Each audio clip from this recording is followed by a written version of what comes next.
This next tutorial is going to go through material generation for fiber structures.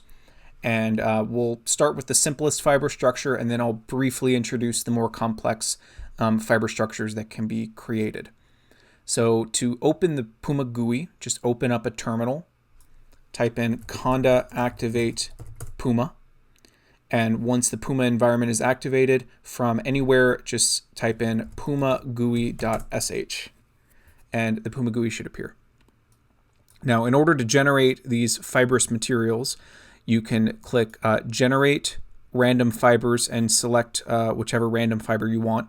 Now, these different options, I'll get into more what they mean, but you can generate fibers that have either a circular cross-section or a kind of flower-like cross-section, and you can generate fibers that are either straight or curved.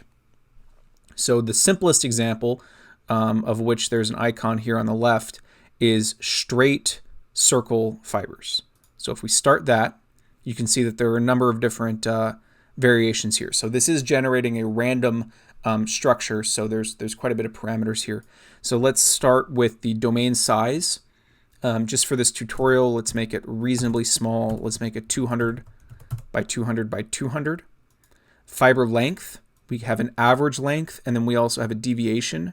So if we, for example, put 200, and then this will be plus or minus 50. So then it will vary uniformly between 150 and 250 based on this average length and deviation. Same thing with radius. If we make it 5, so let's actually make it 6 plus or minus 3. And in this case, it will generate with an average radius of 6, but so it'll be anywhere between 3 and 9, and it'll vary uniformly in that range. Now, this is whether or not you want to allow the fibers when they're generated to intersect each other. So you can make all the fibers non-intersecting if you want. Just bear in mind that if that is off, and in this case the fibers are not allowed to intersect, it will take quite a bit longer to generate the structure, and if you have this porosity too low, it may end up just hanging forever. So for example, if you're running porosity of 0.9, that's probably fine. But if you tried to run a porosity of, I don't know, 0.6 or something like that, probably it will reach a point where it can't put any more fibers in without intersecting with other fibers. But if you say you want to allow the fibers to intersect, then it'll reach any porosity value you want. So let's put a porosity of 0.7. This fiber angle variability option, what this means is how much the angle is allowed to vary in the X, Y, and Z direction. So 0 is not at all, and then 90 degrees is full variation. So if, for example, you were to put this as 0, let's say 0, 0, 90, then it'll be one-dimensional fibers. If you were to put this as 90, 90, 90, then the structure will be fully isotropic. If you were to put this as 90, 90, 0, then the fibers can vary in the X and Y direction, but they're going to be, they're all going to have an angle of 0 with respect to the Z plane.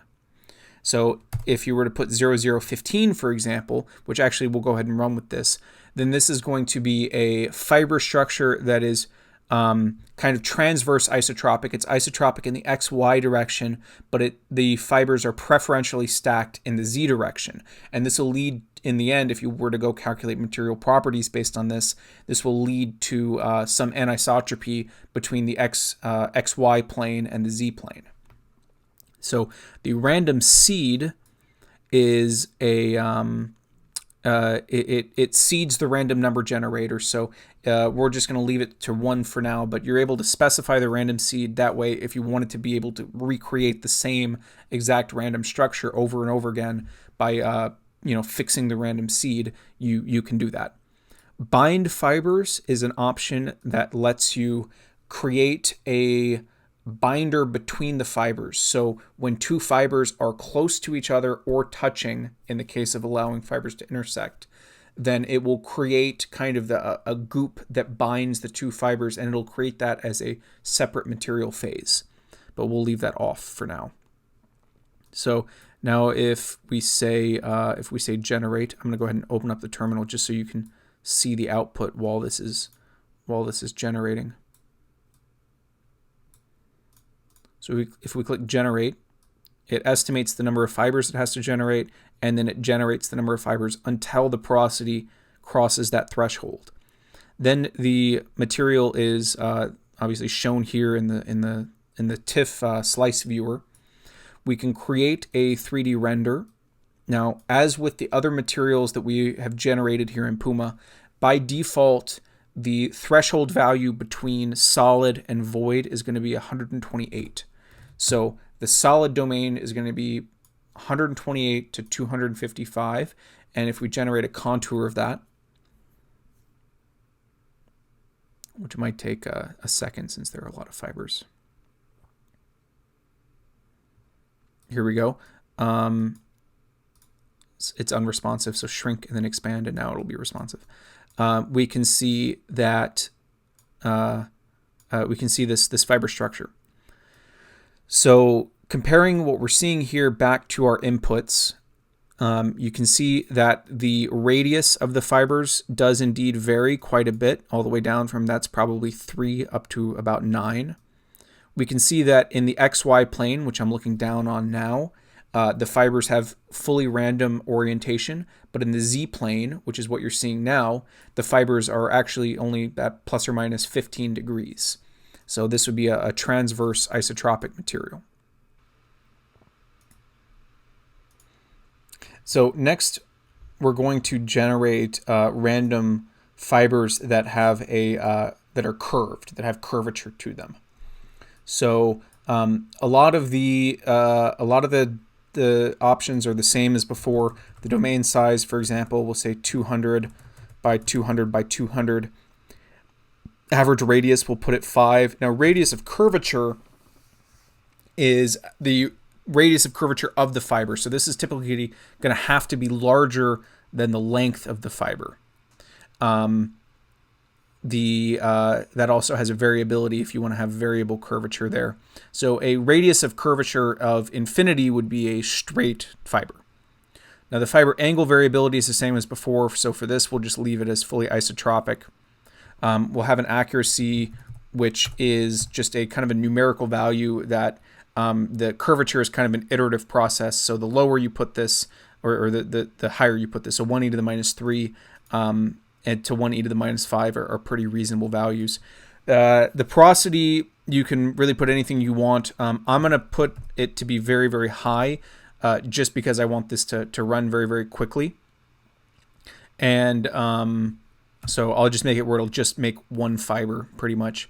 And then we'll say random seed of 1. This one is quite a bit slower to run. I mean, like a couple orders of magnitude slower to run than the straight fiber generation. So I'm just going to create one as an example. But if you need to create larger structures, you can. You just have to let it run for a few minutes.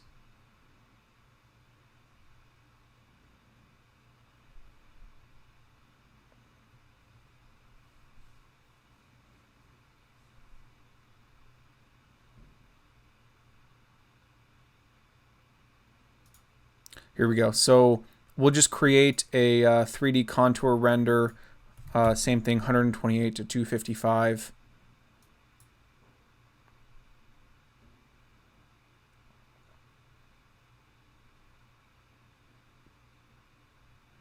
And you can see the 2 fibers here that we have generated. And importantly, you can see the curvature of these fibers. So moving on from curved fibers now to this straight flower. Now, this seems kind of odd. Why would you want to have like a flower cross-section? But this better represents the actual cross-section that you would see in like a carbon fiber-based material. So we added this just in order to better mimic carbon fiber-like materials. So we're going to say, like I said, a lot of these are left over from the straight fibers. The straight circle fibers. We'll make it 200 by 200 by 200. The main difference here is the fiber is going to have a core, which is kind of like the radius that you specified before, and it also has smaller cylinders on the outside that form that flower petal-like look. So in this case, we're going to have the flower petals have a radius of 4 plus or minus 0. We're going to have 6 petals per fiber, and we'll have no deviation. The petal placement variability will set to 0.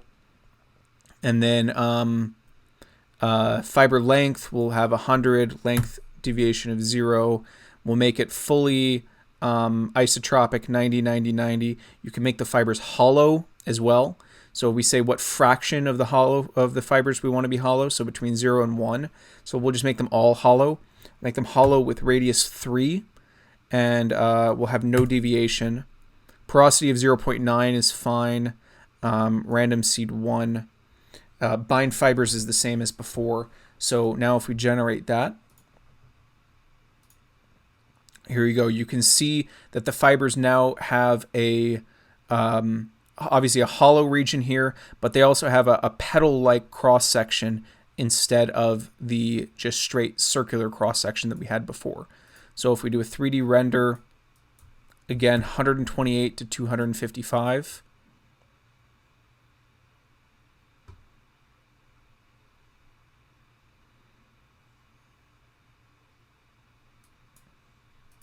Then you can see in 3 dimensions what this looks like. So like I said, this would be a slightly better representation of a normal carbon fiber than simply the circle cross section. So moving on from that to the last one here, which we won't actually run, but I just want to run through the options, is curved flower.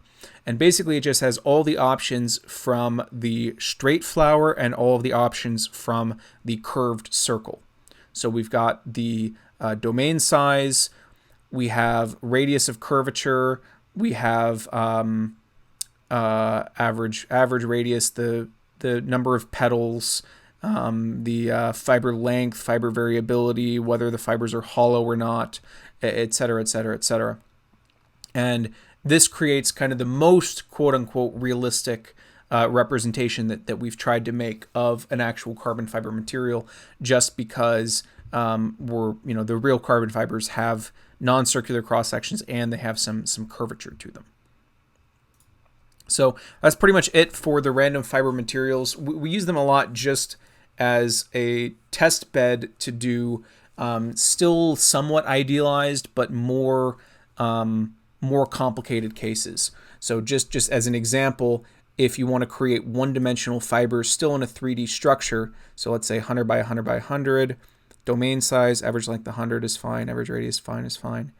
Let's make them non-intersecting, and let's make it where it is only in the Z direction. Average porosity 0.8. Here, let's make a 3D render.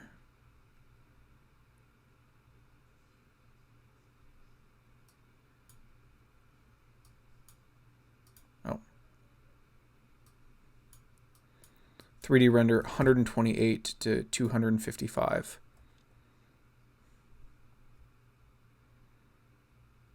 Here we go.